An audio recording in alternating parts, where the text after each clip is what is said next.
Hello friends, welcome back to SN intelligence YouTube channel. तो आज हम पढ़ने वाले हैं कक्षा 10वीं की राजनीतिक शास्त्र की जो बुक है उसका पार्ट 2 और लेसन का नाम है संघवाद। लेसन का क्या नाम है? संघवाद। इसके हम नोट्स पढ़ेंगे पहले, फिर कुछ इम्पॉर्टेंट ऑब्जेक्टिव क्वेश्चंस और उसके बाद सब्जेक्टिव क्वेश्चंस भी क्लियर करेंगे। अगर आप लोगों ने नोट्स अच्छे से क्लियर कर लिया तो ऑब्जेक्टिव और सब्जेक्टिव क्वेश्चंस किसी काम के नहीं रहते, आप सब कुछ खुद से ही कर सकते हैं।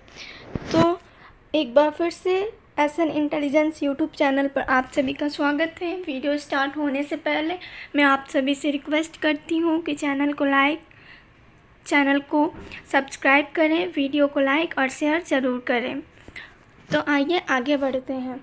संघवाद चैप्टर का नाम ही है संघवाद। तो संघवाद की परिभाषा क्या होती है, आइए देख लेते हैं।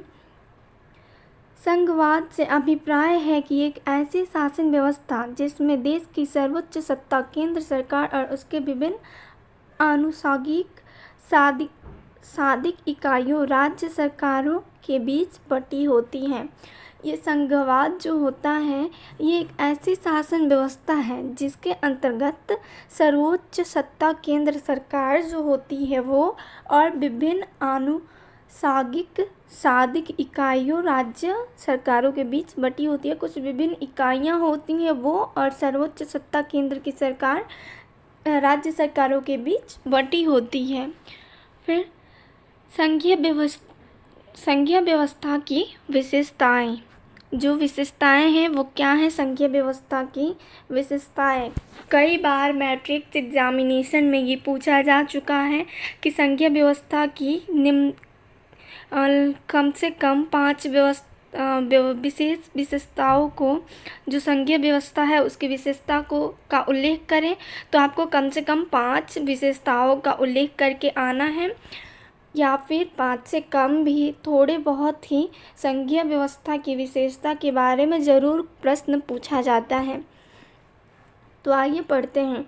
संघवाद या संघीय शासन वह व्यवस्था है जिसमें देश की सर्वोच्च सत्ता केंद्र सरकार और उसके विभिन्न आनुषंगिक इकाइयों के बीच में बट जाती है। ये जो संघीय व्यवस्था, संघवाद या संघीय शासन वह व्यवस्था है, ये संघवाद व्यवस्था कह लो या संघीय व्यवस्था, जिसमें देश की सर्वोच्च सत्ता केंद्र सरकार और विभिन्न आनुषंगिक इकाइयों के बीच में बट जाती है। वही बात, सर्वोच्च सत्ता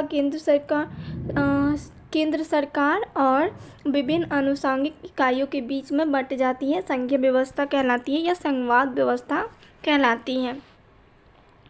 अब यहाँ पे देख लेते हैं संघीय व्यवस्था या संघवाद की महत्वपूर्ण विशेषताएं हैं। इसके जो विशेषताएं हैं इसको लिखने के लिए बोलेगा तो हम पहले ये लाइन लिख लेंगे। संघवाद या संघीय शासन व्यवस्था वह है जिसमें देश की सर्वोच्च सत्ता केंद्र सरकार और उसके विभिन्न आनुषंगिक इकाइयों के बीच में बट जाती है। उसके बाद ये हेडलाइन की तरह इसको अंडरलाइन कर देंगे और दूसरे पेन का यूज़ करेंगे। जैसे यहाँ डार्क करके लिखा गया है तो हम ब्लैक पेन का यूज़ कर लेंगे और इसका जो यहाँ से स्टार्टिंग पॉइंट है वो ब्लू से स्टार्ट कर लेंगे। तो आइए इसको रीड करते हैं। संघीय व्यवस्था या संघवाद की महत्वपूर्ण विशेषताएं हैं। संघीय व्यवस्था या संघवाद की कुछ महत्वपूर्ण विशेषताएं निम्नलिखित हैं, ऐसे करके लिख देंगे। पॉइंट नंबर फर्स्ट कहता है संघ सरकार 2 या अधिक स्तरों वाली होती हैं। फिर पॉइंट नंबर सेकंड कहता है अलग अलग स्तर की सरकारें एक ही नागरिक समूह पर शासन करती हैं और कानून बनाने, कर वसूलने तथा प्रशासन का उनका अपना अपना अधिकार क्षेत्र होता है। जो ये संघीय व्यवस्था होती है इसको कानून बनाने का भी अधिकार है और कर भी वसूलता है ये, और प्रशासन जो इनका शासन है वो अपने अपने क्षेत्र के हिसाब से अलग अलग भिन्न भिन्न होता है। फिर पॉइंट नंबर थर्ड बोलता है विभिन्न स्तरों की सरकारों के अधिकार क्षेत्र संविधान में स्पष्ट रूप से वर्णित होते हैं। ये जो विभिन्न स्तरों की सरकारों के अधिकार क्षेत्र संविधान में स्पष्ट रूप से वर्णित होते हैं, ये संघीय व्यवस्था की एक विशेषता है और महत्वपूर्ण विशेषता है। फिर पॉइंट नंबर 4, संविधान के मौलिक प्रावधानों को किसी एक स्तर की सरकार अकेले नहीं बदल सकती है। ये जो संविधान के मौलिक प्रावधान हैं, ये तो हम सभी जानते हैं, संविधान में लिखित बातों या कथनों को कोई बदल नहीं सकता है। मतलब कि मौलिक प्रावधानों को किसी एक स्तर की सरकार अकेले नहीं बदल सकती है। कोई भी सरकार अगर बदलना चाहे तो अकेले नहीं बदल सकती है। उसके लिए उसे काफ़ी मजबूत पावर चाहिए, काफ़ी स्ट्रांग होना चाहिए और कुछ सत्ता कुछ और पार्टियों की भी सहकारी होनी चाहिए। फिर नेक्स्ट पॉइंट क्या कहता है, अदालतों को संविधान और विभिन्न स्तर की सरकारों के अधिकार की व्याख्या करने का अधिकार है। ये भी एक विशेषता है किसका, संघ सरकार का। जो ये संघीय शासन व्यवस्था है, संघीय व्यवस्था, इसी को संघीय शासन व्यवस्था या संघवाद की महत्वपूर्ण विशेषता कहते हैं। ये भी है अदालतों को संविधान और विभिन्न स्तर की सरकारों के अधिकार की व्याख्या करने का अधिकार है। फिर नेक्स्ट पॉइंट भी है इसमें, ये क्या कहता है, केंद्र और विभिन्न राज्य सरकारों के बीच सत्ता का बंटवारा हर संघीय सरकार में अलग अलग किस्म का होता है। संघीय सरकार अलग अलग किस्म के होते हैं, तो ये सत्ता का बंटवारा भी जो होता है वो हर स्तर पर हर किस्म के जो संघीय सरकार है उसमें भिन्न भिन्न होता है। फिर पहला तरीका है दो या अधिक स्वतंत्र राष्ट्रों के साथ लाकर एक बड़ी इकाई गठित करने का। ये इकाइयाँ गठित होती रहती हैं, गठबंधन होते रहता है। हम अक्सर सुनते हैं कि इस सरकार का गठबंधन फलाना सरकार से हो गया, दूसरे का दूसरे से हो गया, तो वो हमेशा होते रहता है। ये दो या अधिक स्वतंत्र राष्ट्रों को मिलाकर एक गुट बनता है, स्वतंत्र राष्ट्रों का गुट बनता है, गठबंधन होता है। और फिर नेक्स्ट पॉइंट, एक लास्ट पॉइंट है, संघीय शासन व्यवस्था के गठन का दूसरा तरीका है बड़े देश द्वारा अपनी आंतरिक विविधता को ध्यान में रखते हुए राज्यों का गठन करना और फिर राज्य और राष्ट्रीय सरकार के बीच सत्ता का बंटवारा कर देना। तो ये जो कुछ इम्पॉर्टेंट पॉइंट्स मैंने बताया आपको, इनमें से कम अगर आप एग्ज़ाम पेपर में 5 भी लिख कर चले आते हैं तो आपके टोटल मार्क्स मिलने के चांसेस हैं 98%, 99% मैं कह सकती हूँ दावा के साथ।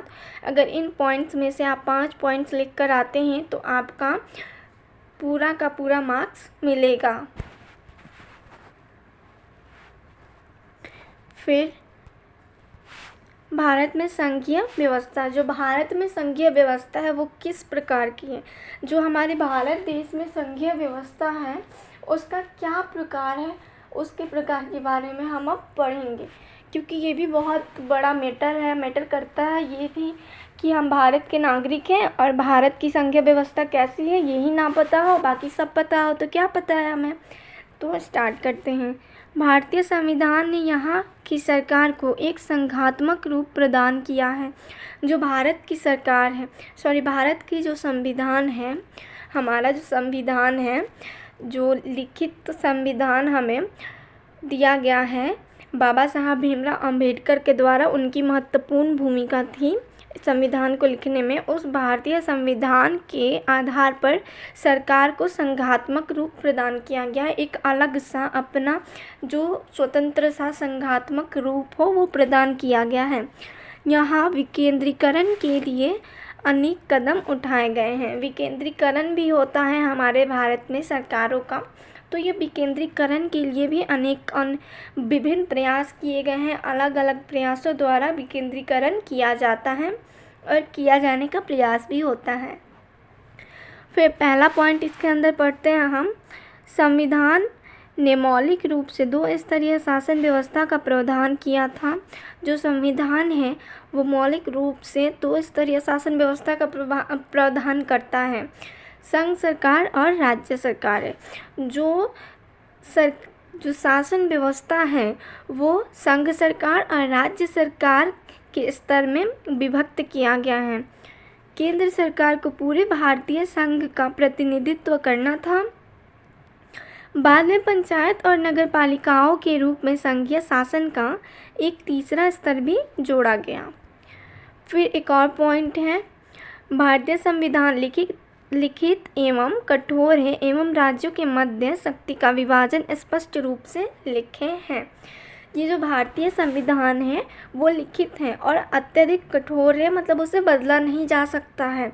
और भारतीय संविधान के द्वारा राज्यों के मध्य शक्ति का विभाजन भी स्पष्ट रूप से किया गया है और ये लिखित रूप में हमें मिलता है कहाँ, तो भारत के संविधान में।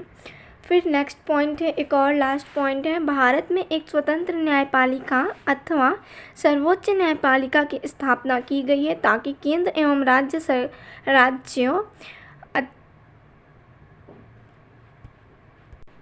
सो फ्रेंड्स, यहाँ मिस प्रिंटिंग है, मैं भी कंफ्यूज हो गई कि यहाँ पे ये अच्छा दो क्या है, किंतु यहाँ अच्छा दो नहीं अर्थात होगा। क्या होगा?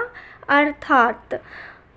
ये अच्छा की जगह होगा हमारा अर्थात। क्या होगा? अर्थात। तो हम फिर से कंटिन्यू करते हैं इसको। भारत में एक स्वतंत्र न्यायपालिका अथवा सर्वोच्च न्यायपालिका की स्थापना की गई है ताकि केंद्र एवं राज्यों अर्थात दो या दो से अधिक राज्यों के बीच उठने वाले विवादों को आसानी से निपटाया जा सके। हमारे भारत में यहाँ पे बोला गया है, हमारे भारत में एक स्वतंत्र न्यायपालिका एवं सर्वोच्च न्यायपालिका की स्थापना की गई है। जो न्यायपालिका होती है उसका तो कार्य हम सभी नॉर्मली जानते ही हैं कि क्या होता है, न्याय करना होता है या विवाद सुलझाना होता है। आपसी मतभेद टकराव को जो निजात उससे पाए जाते हैं उस पे जो फैसला सुनाने का अधिकार होता है वो न्यायपालिका को होता है। तो हमारे भारत में स्वतंत्र न्यायपालिका और सर्वोच्च न्यायपालिका की स्थापना की गई है ताकि केंद्र एवं राज्यों अर्थात दो या दो से अधिक केंद्रों अथवा राज्यों के बीच होने वाले विवादों को या आपसी मतभेदों को आसानी से सुलझाया जा सके और निपटाया जा सके। क्या परेशानी है, क्या विवाद है, क्या विमर्श है, उन सभी पर घनिष्ठ रूप से चर्चा कर उन्हें सुलझाने का कार्य होता है न्यायपालिका का, जो एक स्वतंत्र स्वतंत्र होता है। न्यायपालिका जो हमारा है वो स्वतंत्र है, सर्वोच्च न्यायपालिका। ठीक है। फिर अब नेक्स्ट पॉइंट पढ़ते हैं। भारत में संघीय शासन व्यवस्थाओं के अपने अलग अलग अधिकार क्षेत्र हैं। जो भारत का संघीय शासन व्यवस्था है इसके अलग अलग क्षेत्रों में इसके अलग अलग अधिकार क्षेत्र हैं जो अपने अपने हिसाब से वो चलाए जाते हैं। फिर नेक्स्ट है संघ सूची। अब इसमें ये जो सूचियां हैं, कुछ सूचियां दी हुई हैं, ये संघ सूची के अंतर्गत क्या क्या होते हैं, तो प्रतिरक्षा, विदेशी, बैंकिंग, संचार और मुद्रा। फिर राज्य सूची के अंतर्गत क्या क्या आता है, पुलिस, व्यापार, कृषि और सिंचाई। इससे संबंधित मामले राज्य सूची के अंतर्गत होते हैं। संघ सूची के अंतर्गत प्रतिरक्षा, विदेशी जो मामले होते हैं वो, बैंकिंग से संबंधित, संचार और मुद्रा ये संघ सूची के अंतर्गत। राज्य सूची के अंतर्गत पुलिस, व्यापार, कृषि और सिंचाई होता है। फिर समवर्ती सूची होता है, तो ये समवर्ती सूची के अंतर्गत क्या क्या आता है, विवाह, गोद लेना, शिक्षा एवं वन। इनसे विवाह, गोद लेना, शिक्षा एवं वन किसके अंतर्गत आते हैं, किस सूची के अंतर्गत आते हैं, समवर्ती सूची के अंतर्गत। और बाकी बचे जो कंप्यूटर सॉफ्टवेयर हैं वो भी आते हैं। तो कभी कभी ऐसे क्वेश्चन पूछे जा सकते हैं या पूछे भी जाते हैं। मैंने ये नोटिस किया है कि 2 नंबर के लिए पूछा जाता है कि संघ सूची किसे कहते हैं, फिर राज्य सूची किसे कहते हैं या फिर समवर्ती सूची किसे कहते हैं। तो इस पर भैया आपको डिटेल में वीडियो दूसरी मिलेगी, क्योंकि इसको अगर हम डिस्कस करें तो बहुत लॉन्ग चला जाएगा वीडियो। यहाँ पे सिर्फ एग्जांपल दिया गया है और ऑब्जेक्टिव में 1 नंबर के लिए ये पूछे जाते हैं कि जो प्रतिरक्षा संबंधी कानून या कायदे बनाए जाते हैं वो किस सूची के अंतर्गत आते हैं। तो आपको आंसर दे के आना होगा संघ सूची। इसी प्रकार विदेशी या फिर विदेशी जो भी मामले हो वो, फिर बैंकिंग से संबंधित या तो संचार और मुद्रा से संबंधित जो भी हैं वो किस सूची के अंतर्गत आते हैं, संघ सूची के अंतर्गत। इसी प्रकार राज्य सूची के अंतर्गत पूछे जा सकते हैं कि पुलिस का जो कार्यकाल होता है या पुलिस संबंधित जो भी कानून कायदे बनाए जाते हैं वो किस सूची के अंतर्गत आते हैं, तो राज्य सूची। फिर समवर्ती सूची का ये हमेशा पूछा जाता है कि विवाह जो है, विवाह का प्रस्ताव, ये सारे विवाह किस सूची के अंतर्गत आता है, 1 नंबर के लिए ये पूछा जाता है। VBI क्वेश्चन है क्योंकि ये हमेशा पूछा जाता है विवाह किस सूची के अंतर्गत आता है, तो समवर्ती सूची के अंतर्गत। फिर भारत में जम्मू कश्मीर एकमात्र ऐसा राज्य है जिसका अपना संविधान है। अब जम्मू कश्मीर का तो एक अलग ही चलता रहता है, पाकिस्तान बोलता है मुझे दे दो, भारत बोलता है मेरा है, मैं छोड़ूंगा ही नहीं। तो इसीलिए जम्मू कश्मीर पर किसी का संविधान लागू नहीं होता है, वो स्वतंत्र है, उसका एक अलग ही संविधान है, वो भारत का एकमात्र राज्य है और वो हमेशा ऐसे ही लगता है रह जाएगा, क्योंकि पाकिस्तान तो उसका पीछा छोड़ने वाला है नहीं और भारत हमारे भैया, भारत किसी से कम है नहीं, तो वो जाने नहीं देगा कहीं जम्मू कश्मीर को। जम्मू कश्मीर वैसे भी जान परान बसता है जम्मू कश्मीर में भारतवासियों का। अब पढ़ते हैं, बहुत हो गई मस्ती, थोड़ी मस्ती करा दी मैंने। भारत में विकेंद्रीकरण, जो भारत में विकेंद्रीकरण है वो क्या होता है इसके बारे में भी हम जान लेते हैं। विकेंद्रीकरण का डिफिनेशन क्या होता है ये देखते हैं। जब केंद्र और राज्य सरकार से शक्तियां लेकर स्थानीय सरकारों को दी जाती है तो इसे सत्ता का विकेंद्रीकरण कहते हैं। क्या होता है इसका डिफिनेशन? जब केंद्र और राज्य सरकारों से शक्तियां लेकर स्थानीय सरकारों को दी जाती है, समझना इस पॉइंट को। जब केंद्र और राज्य सरकारों से लेकर, जो केंद्र और राज्य सरकारों की शक्तियां हैं स्थानीय सरकारों को दी जाती हैं तो इसे सत्ता का विकेंद्रीकरण कहते हैं। जब केंद्र और राज्य सरकारों के बीच की शक्तियाँ जो होती है उसमें स्थानीय सरकारों को भी बराबरी की हिस्सेदारी दी जाती है तो उसे सत्ता का विकेंद्रीकरण कहते हैं। विकेंद्रीकरण इस नाम से ही पता चलता है, इसका केंद्र है, मतलब केंद्र सब में बराबर बराबर। केंद्र का मतलब क्या होता है? बीच में बैठा हुआ हो और बाकी सब बराबर बराबर पढ़ रहे हो, ठीक है।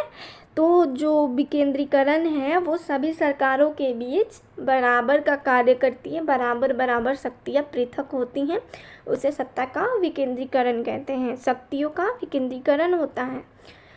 फिर कुछ पॉइंट्स, 3 पॉइंट्स दिए हुए हैं यहाँ, ये भी पढ़ लेते हैं। स्थानीय स्तर पर लोगों को फैसलों में सीधे भागीदार बनाना भी संभव हो जाता है।